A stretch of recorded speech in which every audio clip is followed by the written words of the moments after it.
Hello everyone, this is Gregory Kasimis from the Metro Deli in Scarsdale. The Metro Deli has been part of the Westchester community for over 10 years. We always use the freshest and highest quality ingredients for all our dishes and catering events. Our breakfast features bagels with freshly sliced Nova. Don't miss out our thick challah French toast. For lunch, grab a booth and enjoy one of our oversized salads or our freshly cut hot deli sandwiches. We're open 7 days a week, where the coffee is always hot and freshly brewed.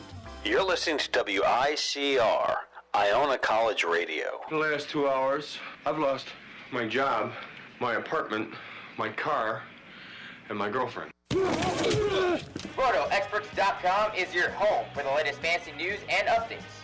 Get fantasy advice from the experts in fantasy football, baseball, basketball, hockey, NASCAR, and even golf.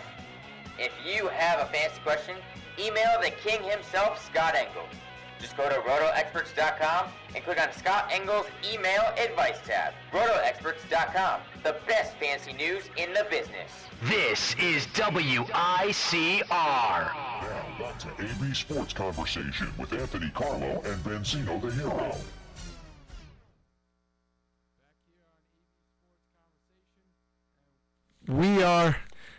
We are back here on AB Sports Conversation, and Benzino the Hero, Anthony Carlo. Oh, you're saying my name for me now. Yep. Why are you doing that? That's what we do. We say each other's names? No, not as much as I want to, but occasionally we've got to show who the hosts are. That's Anthony Carlo talking. I'm Benzino the Hero.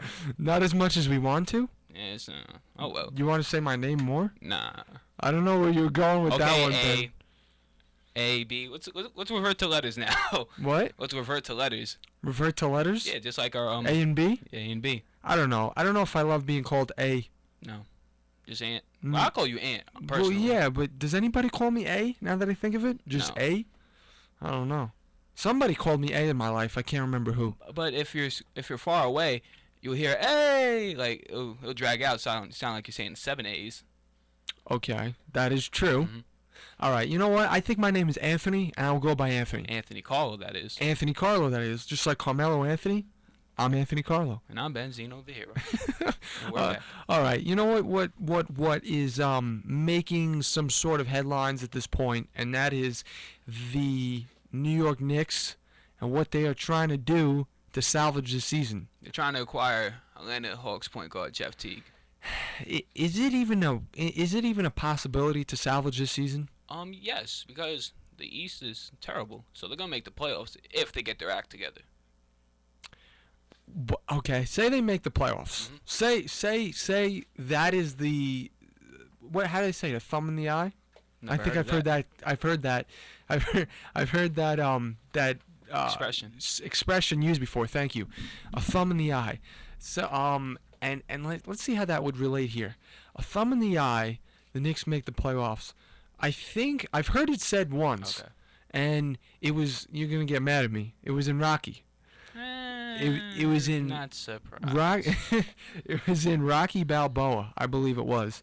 And what happened was Mason Dixon, the 30-year-old champion, was having a boxing match with almost 60-year-old Rocky Balboa. So one of the press members at the press conference said, Mason, a thumb in the eye, say a thumb in the eye, you lose to Balboa, you'll be the laughing stock of the century. So I think what it means is something unexpected happens. A thumb in the eye is something unexpected. So for the Knicks, a thumb in the eye, they make the playoffs. Will they even last? Not at all. I really don't think they'll last because if they make the playoffs, the best is the 7th seed, and the Heat would be the 2 seed if the playoffs would end today. And they have a shot against the Heat, but at the end of the day, they're the Heat. So it'll be hard. This is the thing, is that the Knicks don't deserve to make the playoffs. It's plain and simple. They don't. I mean, all right. I have to be unbiased because when you're speaking about these things, you can't always reflect your true colors. Yes. But the Knicks don't deserve to make the playoffs. It's simple. But if they did, they get destroyed. Yeah. So, Jeff Teague is the answer? Not at all, because he has a $32 million contract. He just signed Atlanta over the offseason, but with Jeff Teague, he was offered the same amount of money by the Bucks, but Atlanta was like, nah, we want Jeff Teague. So they matched the offer, and Jeff Teague went back to the Hawks. If this was happening to the New York Yankees, you know what they would do? They would get Jeff Teague. Yeah. They would get the players they need to make this stop happening. Carmelo Anthony is looking to test free agency. And he's also looking at a pay cut. Yeah, he's looking for a pay cut. Now, this is the thing. Carmelo's wife, Lala Anthony. Lala had mentioned that Carmelo's staying in New York. Carmelo has made many statements that he wants to stay in New York. Yes. He wants to bring a championship to New York. He doesn't believe in going somewhere else and starting over when he's already invested his time and his energy and his skills in the Knicks. Yes. But he has made this statement that he wants to test free agency in order to attract larger names to the Knicks. That's stupid. He could just he got all the players in his phone. What is he doing? Look, that's where I wonder. Is he really testing free agency for that matter, or is he testing it to see how much money he might get? But if he will make more money with the Knicks, but he wants a pay cut. So why would he test free agency? He'll make more. Listen to me. The reason why he wants to test free agency is because he wants to make sure the Knicks don't suffer in the long run by not acquiring players. This is what I want to ask you.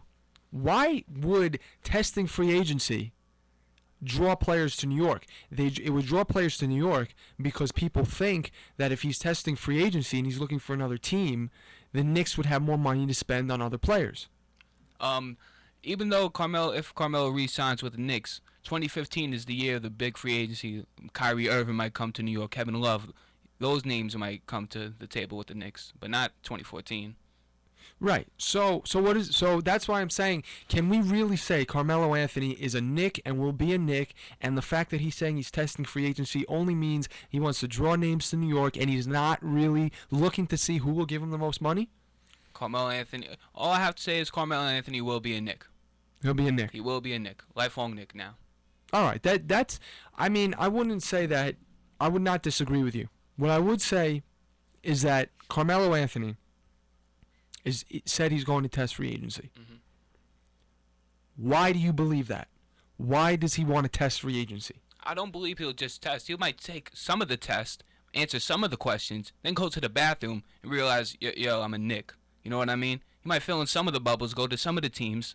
So what is his strategy to attract players to New York? I don't know with that, man. All I know is he puts the ball in the basket for the Knicks. Well, yeah, we all know that. I mean, unfortunately, the only way the Knicks are going to be a winning team in the future is if they get other players. Yes. They cannot win with the players they have. Carmelo Anthony is somebody that a lot of people, I've heard them say they don't think Carmelo is the answer and they need to get rid of him. Yeah, Stephen A. said that. I don't think so. I think that a lot of things go into it because you can't always say keep Carmelo and get other players because there's a payroll. Yes. And people need to be paid, and you can't go and get players that are going to cost lots of money when you have Carmelo who's soaking up a lot of the bank account. Yep. But the Yankees find a way to do it, and that's why I've always been blessed to be a Yankees fan because they just buy and they buy. Yep. If there's any strategy, I would say it's eliminating the bad eggs on the Knicks, which to me would be Andrea Bargnani, Raymond Felton, Amari Stoudemire, a contract that's taking up so much space. Tyson Chandler's on the bubble for me. Yep. But I would say eliminate bad eggs such as them to open up things for guys like Tim Hardaway. And then go out and get at least an elite player. One more, exactly. Elite player. At least one elite player. Jeff Teague would count. Nah, not to me. Even though he's averaging 15 and 7, he's not that type of an elite player. I'd rather have Kyle Lowry, but Kyle Lowry is not available for the free agency. Not free agency, excuse me, trade deadline. And the trade deadline is on Thursday. So we'll see what happens. We'll see what happens. But in the future, I'm not talking about right now. I say eliminate bad eggs, get rid of some of that payroll, and then go. And it's not that simple because some of these guys are on contracts. Yeah. They're on contracts, so it's not that simple. If there was a perfect thing to do, it would be eliminate the bad eggs and add a player that like Teague and another elite player or somebody else to help out Carmelo. it's a dicey situation. But we have some other NBA news to talk about. Steve Nash returning to the Lakers. He returned just before the All-Star break, excuse me, and then he got injured just before the All-Star break. So what's going to happen with Nash's future? You know what? I saw a great little segment on ESPN yesterday. Steve Nash it was sort of a documentary type thing. Steve Nash he's working hard to be back here in the NBA.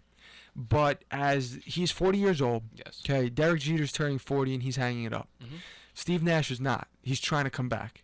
He made an interesting statement. Every time I look around, or sometimes I'm going through my daily routine, I see something black in the corner of my eye. And when I look to go see what it is, it disappears. What did he say that is? It's doubt. Okay. It's Wow. doubt. He feels that he's got a lot of doubt on his mind of whether he can come back or not, effectively. Listen, he can't do the things he used to be able to do, just for the fact of his physical aging. Yes. But I found it very interesting that he's working this hard to come back and be good, and for that reason, I think he's going to be able to come back effectively. He has an obligation to play for the Los Angeles Lakers, and he's trying to win. He's a winner. He's a two-time MVP. He was back-to-back MVP in the league. Yeah. So he knows how to win and knows how to get it done. One of the all-time assist leaders, one of the best free throw shooters the NBA has ever seen. It's true. So it's hard to see Nash like this. I mean, Steve Nash is as you said, he's one of the elite players in the game. He's got enough accolades to prove that. But you know, there's also a thing. There's a time when every good champion must walk away. Do you feel that this is the time for Steve Nash to walk away? He had his limelight. Now he's just coasting. He's trying not to coast. That's the thing. He wants to go out on his terms. He wants to play point guard for the Lakers, and then retire maybe. But switching to another Laker, Kobe Bryant over the All-Star game, he sat down with TNT and he was talking about his future. He was saying, "Yo, I'm 36. I might not be able to do things I once did, but I'm gonna try." So it's kind of the same thing on the same team. If I was him, well, first of all, I feel bad sort of for Lakers fans. Yes. Because not only have they been suffering of late, you know, with the way their team has been, you know, playing record wise, and you know, let's not forget the Lakers won the championship 3 years in a row. Yep. I mean, they were the Miami Heat at one point, and you know, teams go through that. The Yankees have gone through that. You know, the Giants have gone through that. Maybe we could say safely. Well, I don't know. Not really. The Giants is not a great example, but sometimes teams are at the top for a dynasty sort of thing. Yep. And I think the 3 championships in a row for Los Angeles would count as a dynasty because it's hard to win 3 consecutive championships. And they had 09, 010, 09-10 season. Right. They went back to back as well. Right. So, exactly. So, right now the Lakers are suffering. Yes. Because it's maybe people would say it's their time to suffer. And Dwight Howard left too. Yeah, that's true. And you know the thing is that Kobe Bryant and Steve Nash are both pieces of that dynasty that are now almost translating to what's going on with Derek Jeter, how he's leaving, how they're leaving. They're technically not leaving. Steve Nash and Kobe are making the choice to try and come back. Yes. But it brings up the question, is there a time to walk away from things and allow the team to evolve into something else? You can say yes because Mariano Rivera did that. Let's see how it might not work out for the Yankees because the Yankees have to find somebody. And eventually, all teams have to replace a big marquee name. And it's going to be hard to do because filling in the shoes of a marquee player. Exactly. If I'm a Lakers fan, I don't care what anybody says. I don't want to see Kobe leave. I don't want to see Steve Nash give up. Because you know what? I watched them. I grew up, you know, watching them make the Lakers as good as they were. So I don't want to see the pieces of that puzzle that were so important. I don't want to see them gone. Yeah. It feels like you're losing the face of your team. You're losing your team. You're losing your identity. And that's why it's so tough for fans to watch that. And it's great that they're deciding to try and come back. But as a player, there's a certain time they're faced with a choice. Do I walk away as a champion when there's always that day that must come? Yep. Or do I choose to keep playing until somebody kicks me away? It's hard to do for an athlete. It's hard to do, and I just felt Steve Nash's little segment on ESPN was great because it's following his trail of trying to come back. Yeah. And if he can, then More power to him, man. exactly. If he can, it'll be fun to watch. It'll be a very good sign of how the last thing to age on somebody is their heart. Oh, that's fair. How about that one? You should have wrote that on the Valentine's Day card. Okay. So enough on that. Do we have any more NBA news people might be interested in? Trade rumors just real quick. Jason Terry might go to the Cleveland Cavaliers for Jared Jack, and Jordan Hill from the Lakers are also being shopped around the league. So on Thursday, we'll know who got traded and who didn't get traded. Exactly, and we'll be able to discuss that next Monday. But now, as everybody has realized, it's the Richie Incognito update that has been stalking everybody. Stirring up headlines once again for Mr. Incognito and Jonathan Martin. Exactly, and Richie Incognito has been certainly in the headlines for a long time now, and it got quiet for a while. Yes. But he's back. What do we make of the situation that is coming right now? Well, we haven't seen Richie Incognito, but we saw what he wrote on Twitter. We saw exactly. Went on a rant. Let's go. Let's read some of these tweets. Let's bring them out Mr. Incognito, Richie Incognito, at 68 Incognito, that is his Twitter name. This is while he was talking on a rant. Right. I'm ready to move on with my life and career. I've been dragged through the muds for months by my, quote, best friend, hashtag betrayed, railroaded. We also have another quote by another tweet, actually. Says it, what? Tweet. Can you call it a quote, though? Yeah, absolutely, because, I mean, they are saying it. It is his Twitter, so, I mean, it's his. One of the tweets from Richie Incognito's rants was, I'm guilty of being a loyal friend and good teammate. I apologize for my poor language and rude remarks. I've never denied it. Like, what are you talking about? Didn't you just say you were doing all this stuff? I know. You're right. It kind of, he went back and forth from February 12th. I think that was the portion of all his, all of his, how can I say it? Escalade? No. All of his, see, look, if I read from February 12th,